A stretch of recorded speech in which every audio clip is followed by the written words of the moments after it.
I make YouTube videos. I also make furniture. I make YouTube videos about making furniture. It's only right then that I finally make a slab table. This project came about when I acquired these slabs of English bur oak. Now, I'm not the biggest fan of slab tables, but the raw quality of the material made me take inspiration from architecture and the use of rough, natural materials in harmony with crisp, engineered ones. This is a project by Armin Taha in Clerkenwell, which exemplifies this juxtaposition. There's something really tactile about seeing and feeling a material in its natural state. So for this project I selected this small slab due to its interesting grain pattern and the expressiveness of its live edge. My first task was cleaning the slab, which I began by prying out the bits of dead wood with a chisel.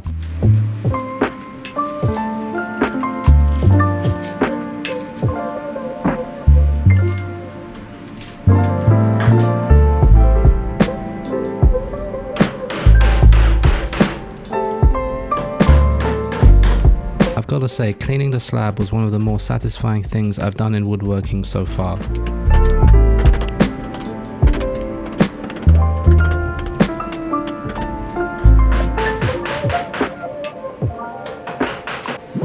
I then moved on to using a wire wheel to clean up the live edge more thoroughly.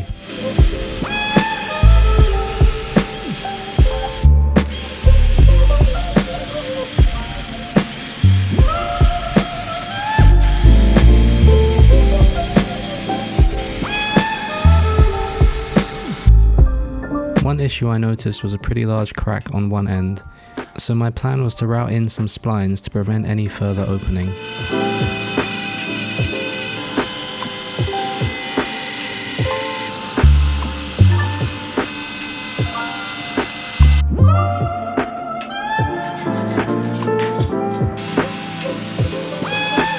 With the slab preparation up and running, I could move on to the base. The base design was intended to act as a counterpoint to the natural top, giving a crisp frame almost like an engineered scaffolding which the slab had grown around. It also gave me a chance to iterate and improve upon the through tenon detail I'd previously attempted for my crisscross chair build.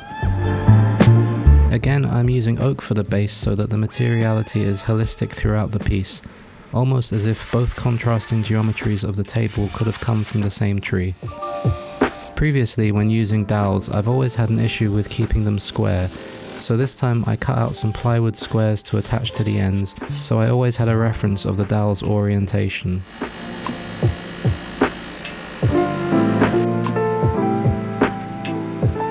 My initial plan was to make the mortises in the legs by lowering the dowels onto my router and then pushing it through by a set length. You know, do you ever find there are times when an idea sounds great on paper, but then when you come about to actually doing it, it just feels incredibly wrong? Well, this was one of those times. I'm sure it's possible, but nothing about this felt good or safe, so I stepped back and tried to find another way. So instead, I prepared this simple jig to lock my dowels in place so that I could make the mortises with my drill press.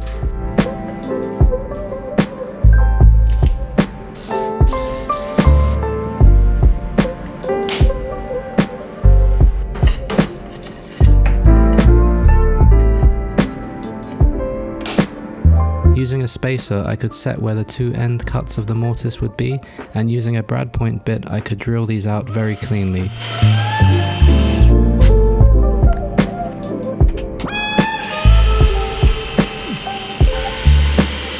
From there, I just moved the leg up and down the drill press to hog out the remaining material.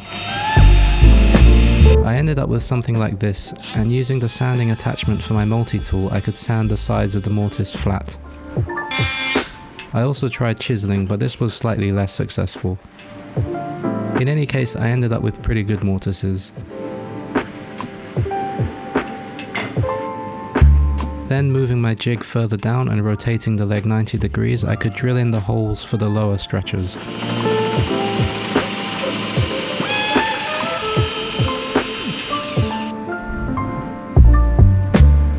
I tried a dry fit and this seemed nice and tight.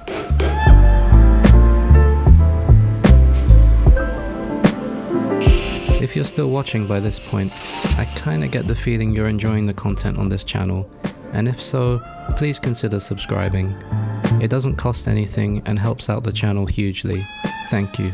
Next, I prepared all the parts for my stretchers by cutting some 15mm dowel to length and by rounding over some pieces of oak which had been cut to width.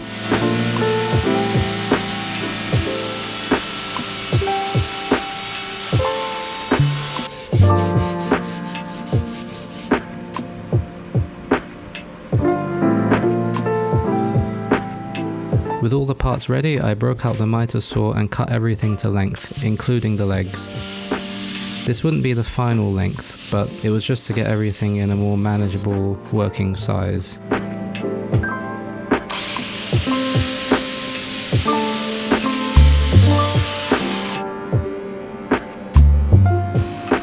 With the legs ready, I gave a slight chamfer to the ends with my disc sander. Now it was time for the glue up. I had been dreading this due to how tight I wanted the joints to be and how many pieces would have to come together at different angles. So I took this slow and did it in parts. The first part was half of the leg sub-assembly, which consisted of a leg and 2 stretchers. I then glued this part into another leg, and this would give me a completed sub-assembly. Now I have to say, it never feels good to hammer something you've spent so much time on with this much force, but I just really wanted to get the joints tight this time. For the next glue up though, I decided to sand down the ends just a bit to make the fit a bit easier. Anyway, somehow I ended up with the 2 leg sub-assemblies. I could then use these parts to mark out the positioning for the top stretchers. I lined these up with the slab to make sure these stretchers wouldn't stick out from the underside of the slab top. I'm attaching the top stretchers with a half lap, so I cut this out with my pull saw.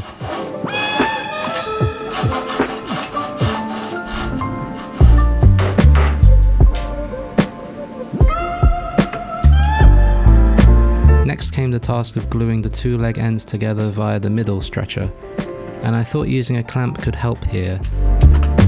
I was definitely wrong. In the end, I went with the trusty method of persuading it with my hammer.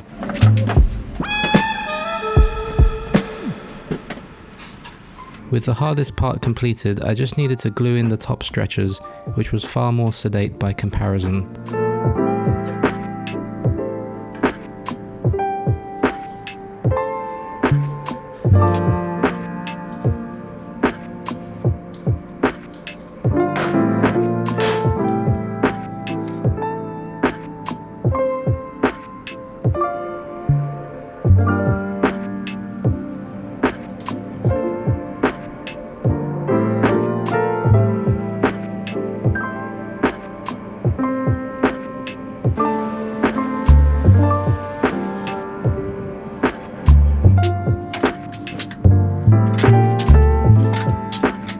With the leg assembly out of clamps, I could cut the tenons to length and then sand them flush.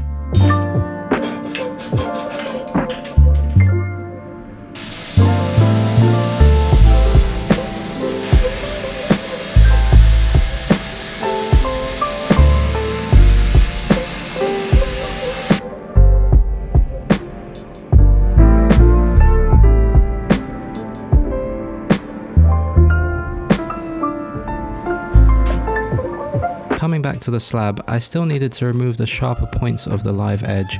I definitely wanted there to be some nubs and geometry of the burr, but I didn't want anyone to injure themselves on the table. The idea was that when you touch the table, maybe to reposition it, it should feel like you're holding a piece of a tree. One detail I really wanted to do was cut in a more geometric shape into the slab where it overlaps with the leg. This would give the impression of the slab growing around the base. I would have loved to have done this detail at every leg if the slab was bigger, but in the end I'm glad I could at least do it on one leg. As I explained in a previous video, all you need really is that one moment of magic, something unique that really defines the piece. You don't really need more than that. So although I'll know that the hardest part of this build was wrestling with the fit of the base, I know to the average person the bit that stands out most is probably this small, simple leg detail. But I needed to wrestle with the base and get the precision of that fit perfect in order to allow this moment to really shine.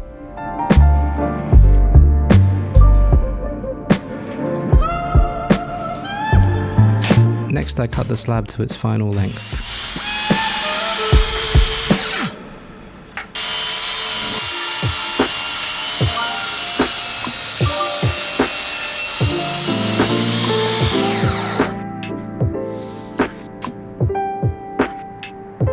I wanted to keep the small burr holes open, but just wanted to fill in any bigger holes.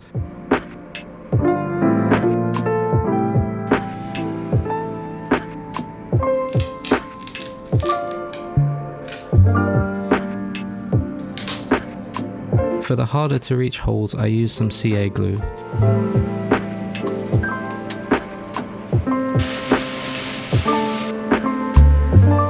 Once sanded, I could add my logo.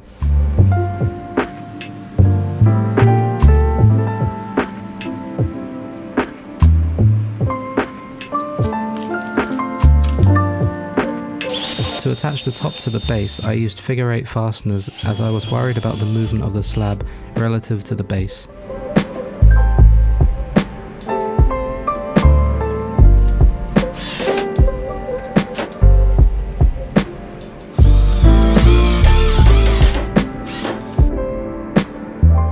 I could then apply finish. For the top, I'm using Osmo Polyx satin.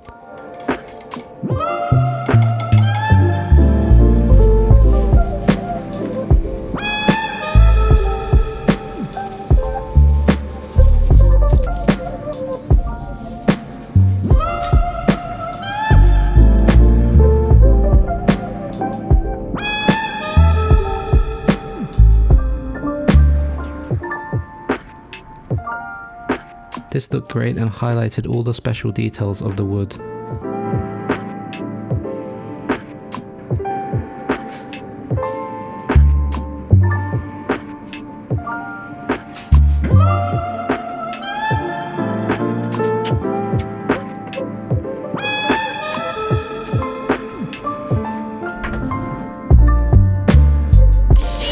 However, one detail I wasn't convinced with was leaving the burr holes open. So I went back and filled these all with a wax stick.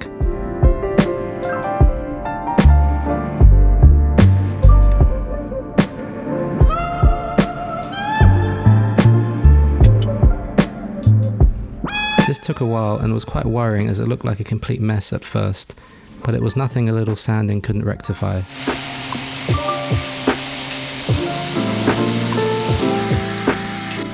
After that I could get back to continue finishing. For the base I'm going for Osmo Raw to give a better contrast between the base and the top.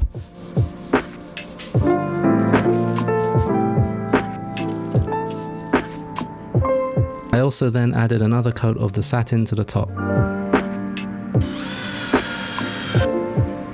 And with that the table was complete.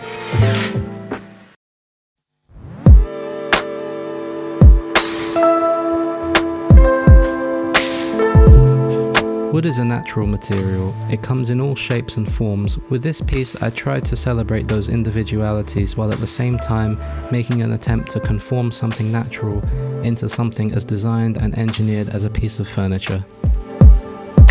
As such, this project helped me in recognizing the inherent duality of my practice. Whether natural or engineered, they are two sides of the same coin. Like, for example, making furniture and making YouTube videos. And I guess in the end, both sides come from the same roots. Thank you for watching, and until next time.